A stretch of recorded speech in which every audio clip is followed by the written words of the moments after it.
ہلاک کرنے والے گناہ۔ ابو ہریرہ رضی اللہ عنہ سے روایت ہے کہ رسول اللہ صلی اللہ علیہ وسلم نے فرمایا، تباہ کر دینے والی چیزوں سے بچو، اللہ کے ساتھ شرک اور جادو، یعنی شرک کے علاوہ جادو بھی کبیرہ گناہوں میں سے ہے، اور بہت سے لوگ اس میں مبتلا ہو جاتے ہیں۔ آج جس کے پاس بیٹھو وہ کہتا ہے مجھ پہ جادو کیا گیا، تو آخر میں سوچتی ہوں کوئی کرنے والا بھی تو ہوگا، اگر ان کی بات سچی ہے تو کوئی کرنے والا تو ہے نا، تو وہ کسی کو پریشان کر کے خود اپنی کس قدر ہلاکت کا سامان کر رہا ہے، کوئی حسد میں کرے یا کسی بھی اعتبار سے کرے۔ تو اجتنبو کا مطلب ہوتا ہے کنارہ کشی کرو، دور رہو، دور، اس کے قریب بھی نہ پھٹکو، اس میں گرفتار ہونے سے بچو۔ جادو کیا ہے؟ یہ گرہیں لگانا ہے، گرہیں لگانا، دھاگوں میں کچھ پڑھ کے گرہیں لگانا جادو ہے۔ اور دم جھاڑ جس میں پھونکے ماری جاتی ہیں، وَمِن شَرِّ النَّفَّاثَاتِ فِي الْعُقَدِ، یہ جادو ہے جو قرآن میں جس کا ذکر کیا گیا ہے۔ اللہ کے اذن کے ساتھ ایسے کاموں سے بعض اوقات نقصان بھی ہو جاتا ہے، نفع نقصان اللہ کے ہاتھ میں، جادوگر کے ہاتھ میں کچھ نہیں، تو اللہ تعالیٰ اگر چاہے کسی کو نقصان پہنچانا تو وہ نقصان بھی پہنچ جاتا ہے۔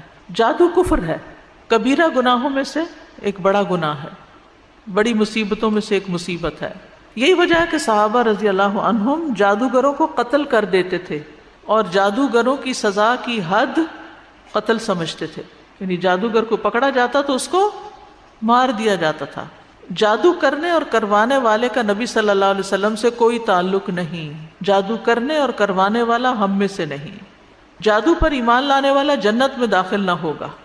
نبی صلی اللہ علیہ وسلم فرمایا، شراب کا عادی، جادو پہ ایمان رکھنے والا اور قطع رحمی کرنے والا جنت میں داخل نہ ہوں گے۔ حضرت عمر رضی اللہ عنہ نے لکھا تھا اپنے لوگوں کو اپنی خلافت میں، ہر ساحر کو قتل کر دو۔ تو کہتے ہیں بجالہ بن عبدہ کہ ہم نے ایک دن میں 3 جادوگروں کو قتل کیا۔ یعنی آپ سوچئے اس دور میں بھی ایسے لوگ موجود تھے۔ جادو جو ہے نا ہر سوسائٹی میں، ہر علاقے میں کسی نہ کسی شکل میں موجود رہتا ہے۔ اب اول تو یہ ہے کہ اس کو کرنا منع ہے اور اس کے قریب بھی نہیں پھٹکنا چاہیے، لیکن اگر کوئی آپ پر کر دے یا آپ کو اس کی علامات نظر آنے لگے تو پھر آپ کیا کریں؟ سب سے بڑا علاج قرآن ہے۔ جادو کا سب سے بڑا علاج قرآن ہے۔ ہو سکتا ہے 3 دن میں قرآن ختم کر لیں، 10 پارے روز پڑھ لیں اور ریپیٹ کریں اس عمل کو۔ میں نے کسی اسکالر کا سنا تھا کہ وہ اسی طریقے سے علاج کرتے تھے، اور اس سے طبیعت بھی سخت خراب ہوتی ہے اور الٹیاں شروع ہو جاتی ہیں اور کافی کرائسس ہوتے، لیکن اس کے بعد یہ کہ مریض شفا پا جاتا ہے، کیونکہ قرآن جو ہے قُلْ هُوَ لِلَّذِينَ آمَنُوا هُدًى وَشِفَاء، اس پر ہمارا ایمان ہونا چاہیے۔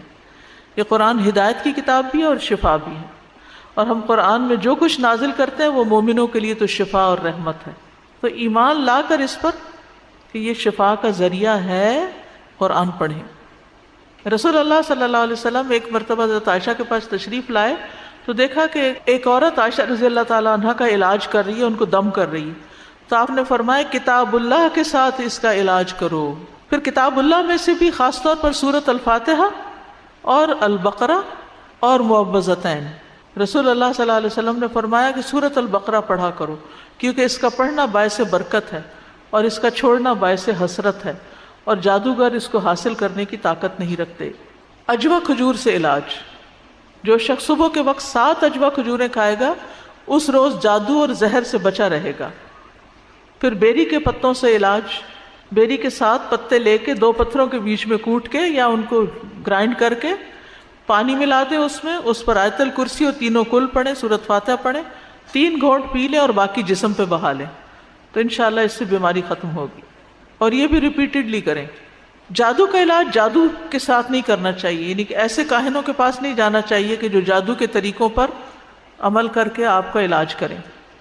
کاہنوں اور نجومیوں کے پاس جانے کی ممانعت ہے، جو ایسے نجومی کے پاس جائے اس کی 40 راتوں کی نماز قبول نہیں ہوتی۔ ایک اور روایت میں آتا ہے جو کسی کاہن یا نجومی کے پاس جائے اور اس کی باتوں کی تصدیق کرے تو گویا اس نے محمد صلی اللہ علیہ وسلم پر نازل ہونے والی شریعت سے کفر کیا۔ تو غیر شرعی جھاڑ پھونک کے ذریعے علاج کروانے کی ممانعت ہے۔ سب سے پہلے تو قرآن کے ذریعے علاج، پھر یہ بیری کے پتوں پہ قرآن پڑھ کے، پھر رقیہ سننا اور کرنا، سورۃ البقرہ کا پڑھتے رہنا، ٹھیک ہے، اور پورے یقین کے ساتھ۔ کسی بھی ایسے راقی کے پاس نہ جائیں جو قرآن کے سوا یا مسنون دعاؤں کے سوا کچھ اور پڑھتا ہو۔